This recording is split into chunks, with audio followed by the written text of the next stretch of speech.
Symptoms of Signs ovarian and symptoms cancer. for ovarian cancer. So, sa mga babae dyan, dapat alam nyo to para malaman ninyo baka meron na kayo nitong nararamdaman. Binabaliwalaan nyo at hindi nyo pa alam na yun pala ay signs na at symptoms na ng ovarian cancer. Bloated. Laging feeling bloated. Pagka kumain ka, feeling mo lagi kang busog. Frequent urination. Pananakit ng likod. Pananakit ng tiyan.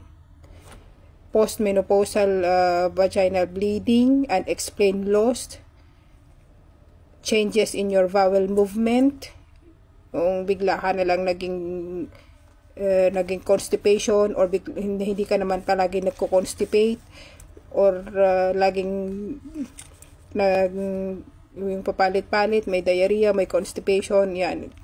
Sign of ovarian cancer na rin yan.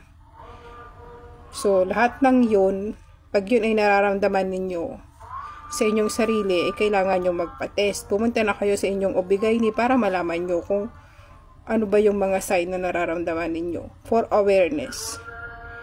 So, yun lang po.